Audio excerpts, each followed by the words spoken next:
जय श्री कृष्ण विद्यार्थी मित्रों। सब्जेक्ट इंग्लिश एम આપણે રિપોર્ટેડ સ્પીચ ચાલે છે, ડાયરેક્ટ ઇનડાયરેક્ટ સ્પીચ। એમાં આપણે પ્રશ્નાર્થ વાક્ય સુધી જોઈ લીધું છે। હવે આપણે આજ્ઞાર્થ વાક્ય વિશે જોવાનું છે। કયું જોવાનું છે? ત્રીજો પ્રકાર જોવાનો છે, આજ્ઞાર્થ વાક્ય।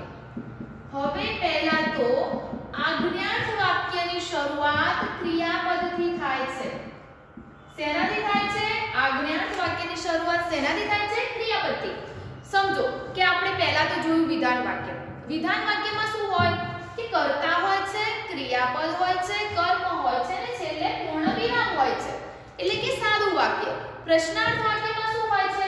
પ્રશ્નાર્થ ચિહ્ન હોય છે। ક્યાં તો સહાયકારક ક્રિયાપદથી શરૂઆત થતી હોય, ક્યાં તો WH ક્વેશ્ચન્સથી વાક્યની શરૂઆત થતી હોય અને પાછળ પ્રશ્નાર્થ ચિહ્ન હોય છે। એવા આપણે પ્રશ્ન સુધી જોઈ લીધું છે। તો હવે આપણે જોવાનું છે આજ્ઞાર્થ વાક્ય। આજ્ઞાર્થ વાક્યની શરૂઆત ક્રિયાપદથી થાય છે। શેનાથી થાય છે? ક્રિયાપદથી। પણ એમાં સેડ ટુ ને બદલે વાક્યના ભાવ પ્રમાણે મૂકવાનું હોય છે। કેવી રીતે? કે જો હુકમનો ભાવ હોય તો ઓર્ડર, સલાહનો ભાવ હોય તો એડવાઇસ, સૂચનનો ભાવ હોય તો સજેસ્ટેડ ટુ, સજેસ્ટેડ, અને વિનંતીનો ભાવ હોય તો રિક્વેસ્ટેડ।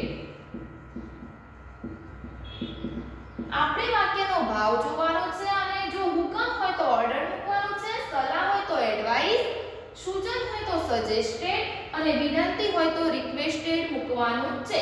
હવે સંયોજક તરીકે જો વાક્ય હકાર હોય તો ટુ અને નકાર હોય તો નોટ ટુ મૂકવામાં આવે છે। શું મૂકવામાં આવે છે? ત્રણ પોઈન્ટ યાદ રાખવાના છે આજ્ઞાર્થ વાક્ય। પહેલું તો આજ્ઞાર્થ વાક્યને ઓળખવું કેવી રીતે? તો કે વાક્યની શરૂઆત ક્રિયાપદથી થઈ હશે, કર્તાથી થઈ હશે નહીં, WH ક્વેશ્ચન્સથી થઈ હશે નહીં, શેનાથી થઈ હશે? ક્રિયાપદથી। હવે વાક્યના ભાવ પ્રમાણે આપણે ચેન્જ કરવાનું છે। હુકમ છે તો ઓર્ડર મૂકો, સલાહ છે તો એડવાઇસ, સૂચન છે તો સજેસ્ટેડ, વિનંતી છે તો રિક્વેસ્ટેડ। અને જો સંયોજક તરીકે વાક્ય હકાર છે તો ટુ અને નકાર છે તો નોટ ટુ મૂકવાનું છે। જોઈએ એક સેન્ટેન્સ કે our teacher said to the students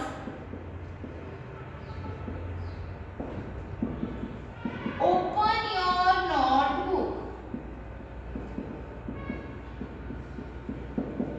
હવે ટીચર વિદ્યાર્થીઓને કહે છે, પહેલા તો કોણ બોલે છે અને કોને કહે છે ત્યાંથી થોડી ખબર પડી જાય કે ભાઈ ટીચર કહે છે વિદ્યાર્થીઓને ઓપન યોર નોટબુક, ચલો ચલો નોટબુક ખોલો, open your notebook.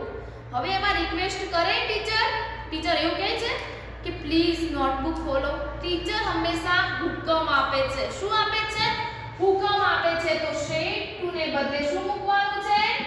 Our teacher. હવે અહીંયા હુકમનો ભાવ છે તો શેડ ટુ ને બદલે અહીંયા ઓર્ડર મૂકવાનું છે। શું મૂકવાનું છે? ઓર્ડર। The students.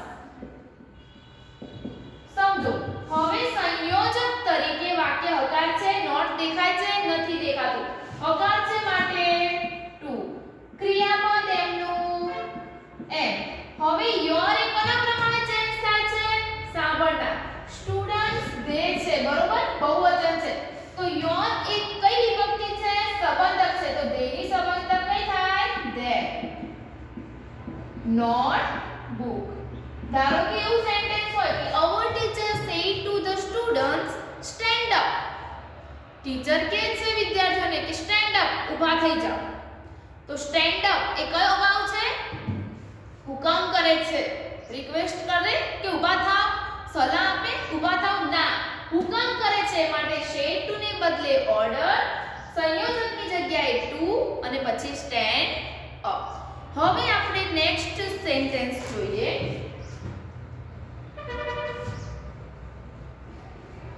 કે the blind said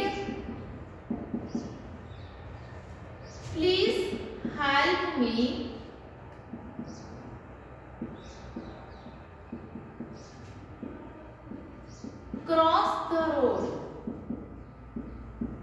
હવે એક અંધ વ્યક્તિ કહે છે કે પ્લીઝ મારી મદદ કરો, જે રોડ છે એને ક્રોસ કરવામાં મને મદદ થાઓ. હવે બ્લાઇન્ડ છે તો ધ બ્લાઇન્ડ. હવે અહીંયા તમને કયો ભાવ દેખાય છે? ઓર્ડર ના કરે, અંધ વ્યક્તિ છે જે શું કહે છે કે પ્લીઝ હેલ્પ મી. પ્લીઝ આવ્યું ને માટે શું મૂકવાનું? રિક્વેસ્ટેડ. શું મૂકવાનું? રિક્વેસ્ટેડ. વાક્ય હોકાર છે માટે ટુ આવે.